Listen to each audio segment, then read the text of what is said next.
geleias, sorvetes, maioneses, refrigerantes e uma infinidade de outros produtos apresentam grandes concentrações de conservantes e aditivos.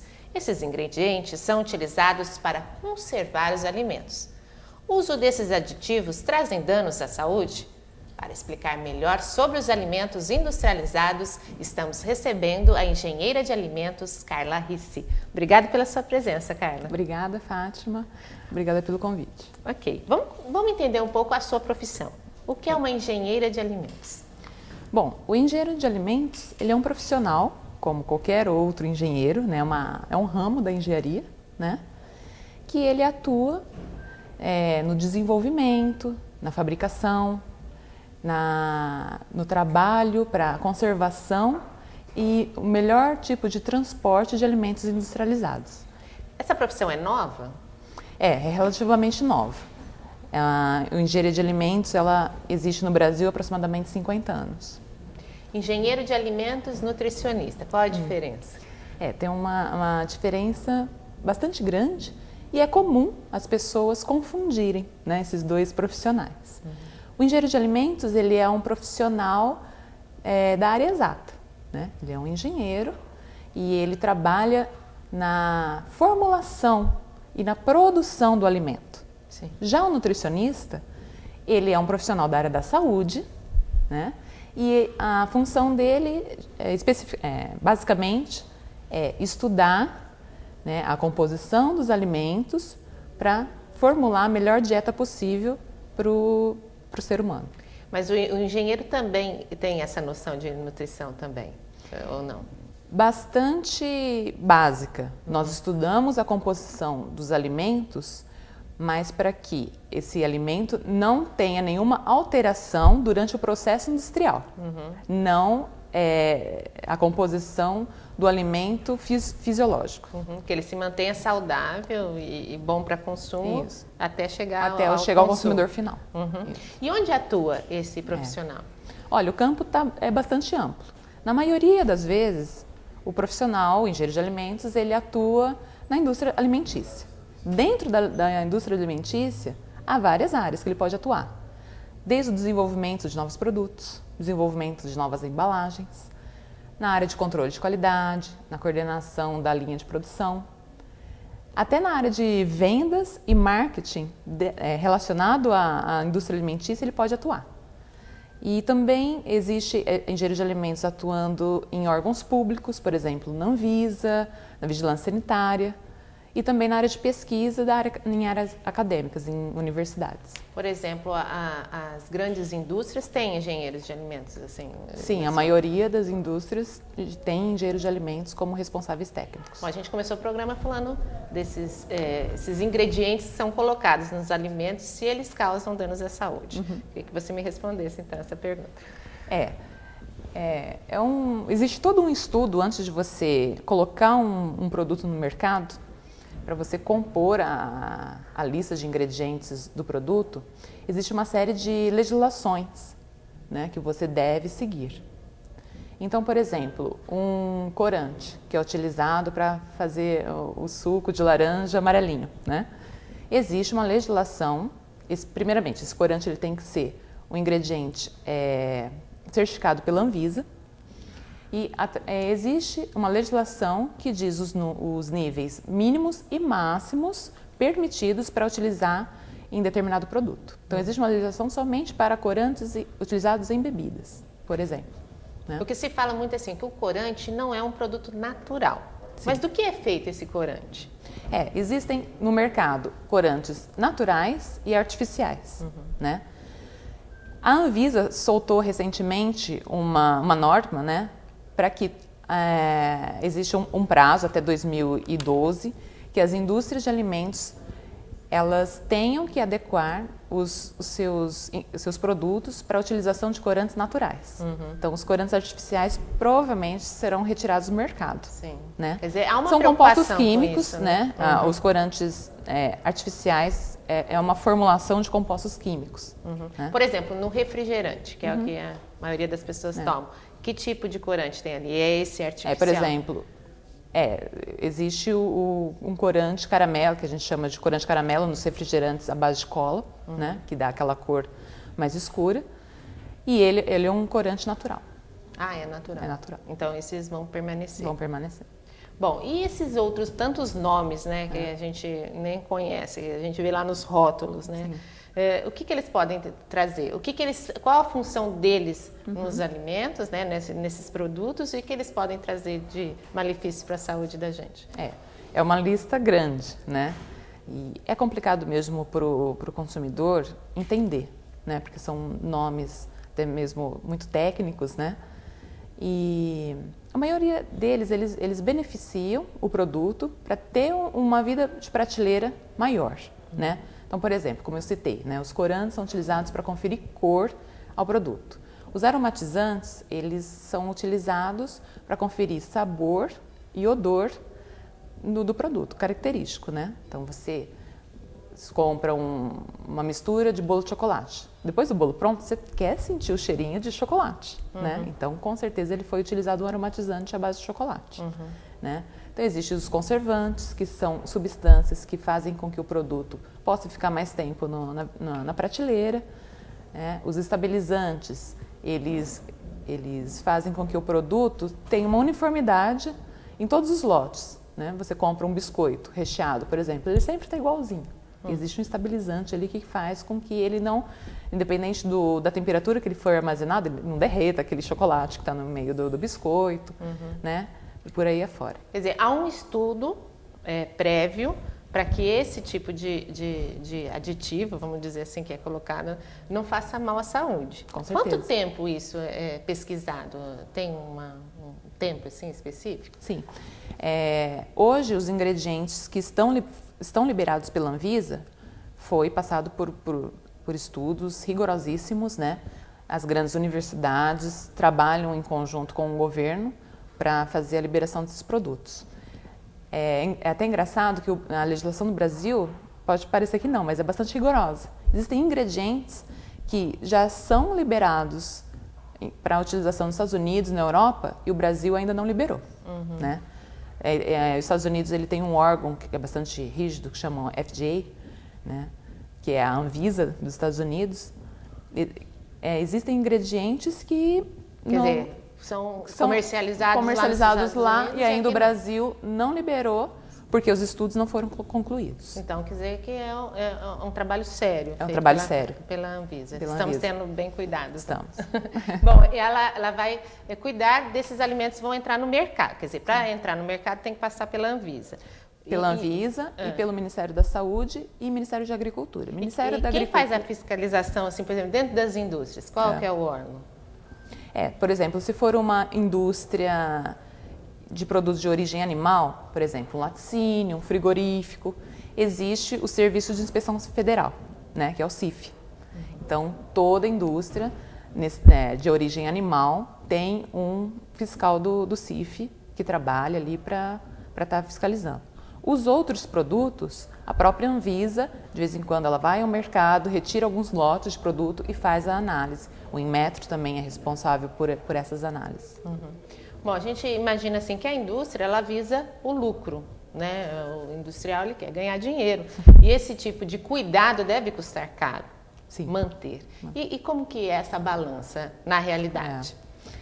No caso, as grandes indústrias, né, as indústrias, né, sérias, elas têm um sistema rigoroso de controle de qualidade, né?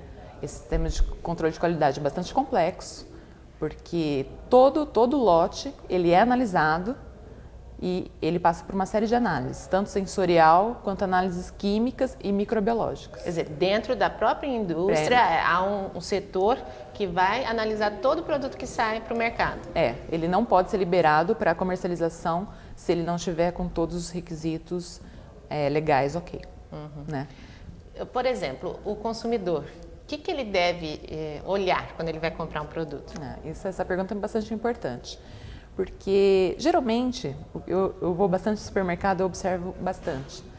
O consumidor ele não tem o hábito de ler o rótulo, né? Até mesmo, não é porque ele não gosta ou não quer, é porque ele desconhece muitas informações, né? Então, o rótulo, ele é a identidade do produto. Ali, está descrito o que compõe o produto, que é a lista de ingredientes, né? Todos os itens que compõem a formulação do produto têm que estar declarados. E isso é uma exigência do Ministério da Saúde e da Agricultura. O prazo de validade do produto está descrito na embalagem, a tabela nutricional, a maneira correta de como conservar esse produto, tanto fechado como após aberto, né? Então, é muito importante que o consumidor crie esse hábito e qualquer dúvida, não entendi determinado termo, ligue para o serviço de atendimento ao consumidor daquela indústria. Que tem que estar no rótulo também. Tem que estar no rótulo também. Existem produtos que não têm todos esses tipos de... Existem. E como que eles chegam aos mercados? Pois é, aí são produtos, vamos dizer assim, né, piratas, né, que a gente vê muito produtos regionais, né, que às vezes vai lá o vendedor, troca uma ideia com o mercadinho ou com a padaria, né, e vamos colocar aqui o meu produto, a minha trufa, e é bastante complexo isso, né. Isso, na verdade, então, dentro da sua experiência, dentro da fábrica, é perigoso? É perigoso, né? Com certeza, se ele não tem um rótulo, se ele não expõe para o consumidor aquilo que ele está querendo vender, será que ele tem um controle por trás disso tudo, né? De que forma aquele produto foi feito? De que forma, né? Será que existe um controle rígido de liberação desse produto para o mercado? Será que aquela embalagem que ele está condicionado é a ideal para aquele tipo de produto?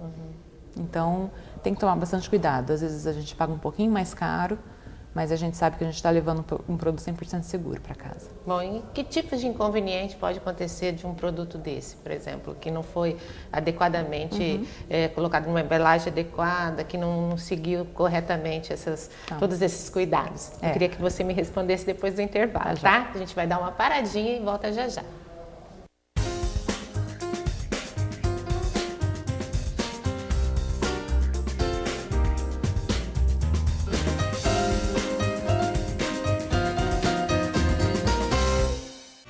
O Graac sabe onde quer chegar, por isso já conquistou tantas coisas, como esse monte de sorrisos. Ele sempre correu atrás dos seus sonhos. Muitos viraram realidade, como o seu hospital altamente especializado. Muita gente faz parte disso, porque a cura do câncer é uma causa nobre e precisa avançar ainda mais. Essas crianças sonham com o futuro. E para esse futuro acontecer, deixa a causa te abraçar. Graac, combatendo e vencendo o câncer infantil. Tem 2 jeitos de conter as mudanças climáticas. O primeiro jeito, você se torna um cara popular. Inicia uma carreira política meteórica. Se candidata a cargos públicos. É eleito presidente. Transforma o país numa superpotência. E aí, convence os outros países a parar de poluir o planeta. E o segundo jeito de conter as mudanças climáticas? Ué, use sua lâmpadas fluorescentes. Salvar o planeta. É agora ou agora.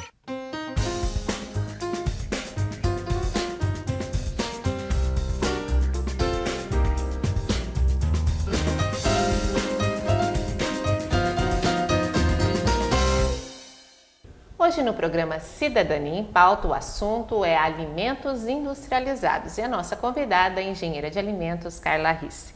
A gente terminou o bloco anterior falando sobre a preocupação desses alimentos são vendidos sem a devida conservação, embalados de forma não recomendável. O que pode acontecer com esse alimento e com as pessoas que consomem, né? Sim. Pode ocorrer alterações simples e até alterações sérias no alimento. O que seriam as alterações simples, né? Por exemplo, uma batata frita, né, acondicionada numa embalagem transparente. A luz, ela vai ter uma reação direta com o óleo que foi utilizado para fritar essa batata e vai acontecer uma rancificação do produto. O que é rancificação? Quando você come, fica aquele gosto de óleo na boca. Então, ele pode alterar o produto. Porque eu já comi uma batata isso. assim. Então. E realmente ela estava num embalagem saquinho transparente. transparente. As industrializadas você pode ver que são embalagens metalizadas. Ela não permite a entrada da luz. Né? Então, essas alterações podem alterar cor, sabor, a textura, né? Pode aquele produto ficar murchinho, né? Que não é crocante, que é o ideal que a gente espera quando a gente compra o alimento. E alterações sérias, a pessoa pode ter até uma intoxicação alimentar ocasionada de uma contaminação causada por micro-organismos que estão contidos ali no produto.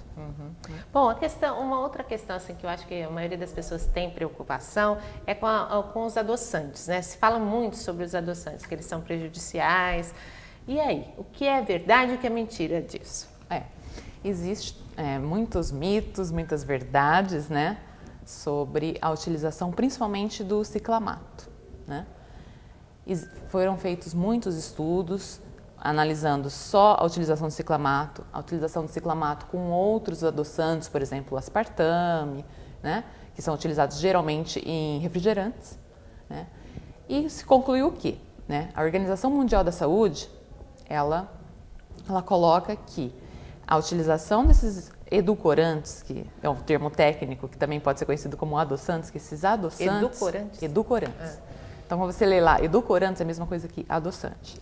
Né? Que esses adoçantes artificiais, eles podem ser utilizados dentro de um limite, né? Então, o limite máximo permitido pela Organização Mundial da Saúde é de 11 miligramas por quilo corpóreo do consumidor. Quer dizer, uma pessoa com 50 quilos, ela pode utilizar até 550 miligramas, são gotinhas, né?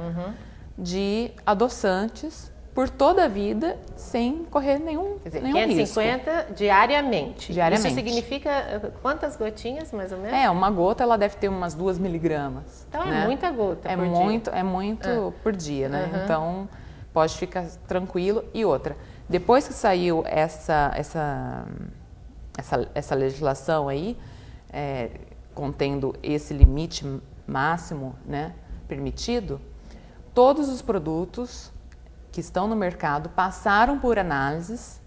Então, todos os produtos que estão hoje no mercado, eles atendem a Estão dentro desse parâmetro. Né? Então, a gente pode consumi-los tranquilamente. A questão do refrigerante ainda, aqueles que são zero, light, diet, tem diferença nesse processo aí de quanto tem de na verdade, o zero e light são termos comerciais, né? Então, o refrigerante light, ele tem uma redução de calorias, ele tem 25% menos calorias se comparado com o produto normal. E o zero, ele vem substituir o termo diet, porque o consumidor, ele não consumia o produto diet porque ele achava que fazia mal, que era remédio e que só diabéticos poderiam consumir. Quer dizer, o nome não era adequado. Não era adequado. Mudou para zero, todo mundo quer tomar. Né? Mas é zero calorias mesmo? Ele contém 0% ou de açúcares ou de gorduras. Então, no caso de refrigerantes, ele tem 0% de adição de açúcar. Sim. O que substitui o açúcar? Os adoçantes. Tá, mas é zero calorias? Não é zero calorias. É importante entender isso, sim, né? Porque a calorias, por exemplo, ela pode vir de um carboidrato, né?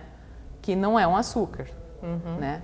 Então, ele contém calorias, tem baixas calorias, né, do que o normal. Mas ele não contém açúcar. Bom, e a questão dos sucos, né? A vida corrida de todo mundo, a pessoa não tem tempo lá de estar espremendo a laranja, de fazer sucos, infelizmente, né? Que seria até o mais adequado, mas o suco faz parte da vida, né? O suco de caixinha, o suco de garrafinha faz parte da vida. E esse tipo de alimento, ele é saudável? Faz bem, por exemplo? Porque quem busca esse tipo, não vai muito no refrigerante, busca o suco, ele está procurando uma vida mais saudável, Sim. né? Dependendo do produto, por incrível que pareça, ele pode ser mais calórico do que o próprio refrigerante, né? Dependendo da fruta que é utilizada, né? Então, tem frutas que ela tem um nível de açúcar maior do que um refrigerante, por exemplo, um guaraná, né? Então, ele não pode se dizer que nutricionalmente ele não é igual a uma fruta, né? Mas existem produtos que são adicionados na sua composição vitaminas e nutrientes para se chegue ao máximo próximo a um produto natural. Né? Quer dizer que o fato dele ficar ali, por exemplo, uma fruta ela estraga rápido. Sim. Né? Então esse conservante, esse é o medo das pessoas, né? Nossa, um suco de caixinha vai durar muito tempo. Isso daí... Não, às vezes nem é tanto a ação do conservante, às vezes até mesmo o processo de industrialização, né? As caixinhas que estão no mercado, tanto leite, polpas de tomate, eles passam por um processo que é chamado processo acético, né? Então, o que seria isso? Ele sofre uma esterilização, né? Um jato de temperatura muito alto, que faz com que iniba o crescimento dos micro-organismos dentro desse produto, né? Então, ele se torna acético, não estéril. Não existe alimento estéril. Estéril é que está livre de qualquer tipo de contaminação. Isso não existe? Não existe. Né? Ele é acético, ele inibe o crescimento, mas pode existir bactérias que não façam mal à saúde ali na composição do produto. Ali no rótulo também tem como usar o produto, a validade dele, depois de aberto, quanto tempo ele dura. Isso daí, às vezes, as pessoas não se atentam para isso. Qual a importância de observar esse tipo de condição? Como eu disse, até a gente comentou anteriormente, é muito importante que a pessoa leia o que está comprando. Porque hoje, infelizmente, o consumidor ele vai muito pelo preço, né? Então, ele não compara um produto com um concorrente. A tabela nutricional é uma informação muito rica, né, do produto que contém no rótulo. Então, de repente, um mesmo produto, né, de diferentes fabricantes, um tem um nível de proteína, por exemplo, menor do que o outro. E o que contém menos proteína, consequentemente, ele é mais barato. Né? Então, às vezes, dependendo da situação e do tipo de produto, compensa pagar um pouquinho mais caro, mas você está levando um produto mais rico em proteínas, nutrientes e com menos níveis de gordura e colesterol. Isso é uma forma de que o brasileiro não tem ainda, não tem esse hábito. Né? Não existe essa cultura, né? Das pessoas pararem, lerem um rótulo, né? Porque a vida é corrida, passa no supermercado, pega. O mais importante, na hora da compra, verificar o prazo de validade. Cuidado com as promoções aí nos supermercados e vendas, né? Porque geralmente o produto em promoção é aquele que está próximo da validade. Mas isso é uma verdade mesmo. Você vai ver lá os pães, né? Estão em promoção, você olha e já está vencendo. Né? E a pessoa às vezes nem percebe. Chega em casa e perde o produto. Né? Bom, e qual a forma melhor de conservar esses alimentos industrializados que a gente compra? Que está na vida de todo mundo, né? Bom, a melhor forma é a que está descrita no rótulo, né? Então, o fabricante ele tem a obrigação de informar o consumidor a melhor maneira de conservar ele, tanto antes do consumo quanto após o consumo. Então, aquela frase pequenininha que está lá, após aberto, consumir em até tantas horas ou então tantos dias, refrigerado ou em local seco, livre de luz. É muito importante seguir essas recomendações. Bom, a gente lendo os rótulos fica até com medo, né? Porque tem lá uns nomes totalmente misteriosos, né? A gente pode ficar segura com relação a esses tantos nomes aí, que são espessantes, conservantes. Infelizmente, o rótulo ele é muito pequeno. E já tem às vezes muito técnico também, né? É muito técnico e tem muita informação, né? Então, não tem como a gente descrever o que é cada um, qual a função de cada um naquele produto que você está adquirindo, né? Então, é importante, se a pessoa tiver dúvida, né, com relação a qualquer informação, rótulo, principalmente na lista de ingredientes, utilize o serviço de atendimento ao consumidor. O serviço de atendimento ao consumidor, ele tem a função de informar, não só de você ligar para reclamar de determinado produto, né? Mas... Bom, e a pessoa que compra, então, um produto que não está dentro das especificações ali, do rótulo até, ou que abriu um produto e ele não está legal, onde que ela deve reclamar, né? Sim, é um direito do consumidor, ele comprou um produto, ele está dentro do prazo de validade, foi acondicionado da forma correta e ainda assim teve alguma alteração, física ou microbiológica desse produto fez mal, ou então ele abriu o produto, não estava numa textura adequada, um cheiro legal, desagradável. Enfim, ele é direito ele reclamar e ele tem que ser ressarcido. A empresa, a indústria que fabricou aquele alimento, ela, na maioria das vezes, ela recolhe aquela amostra e dá uma nova para o consumidor. Às vezes o consumidor tem até medo disso, mas é importante até para a indústria que esse consumidor fale, né? Então, com certeza, porque é até mesmo um controle da indústria, né? Verificar o que pode acontecer. Qual que é o hábito do consumidor? Ele armazena mesmo em geladeira? A gente fica conhecendo um pouquinho do consumidor. Existe né? uma pesquisa dentro das indústrias nesse sentido? Sim, todas as reclamações elas são registradas, né? E todos os registros são analisados. Essas amostras que retornam são analisadas. Aí a gente verifica dentro do processo o que pode ter ocorrido para ter causado esse defeito no produto. O que gerou essa reclamação? O nosso tempo está acabando. Queria falar só um pouquinho sobre a gordura trans, que foi assim, muito divulgada, né? E qual que é o risco disso e como que a indústria tem tratado desse problema? Então, a gordura trans é um termo basicamente novo, né? O que é a gordura trans? É uma gordura que a indústria transformou. Então, é aquele óleo líquido que é transformado numa gordura sólida. Ela fica sólida em temperatura ambiente, ela não derrete.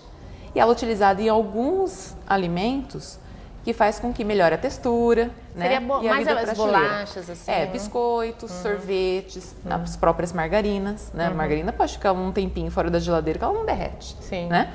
Então, o que pode causar essa gordura trans? Ao mesmo tempo que ela diminui o colesterol bom, ela aumenta o colesterol ruim, né?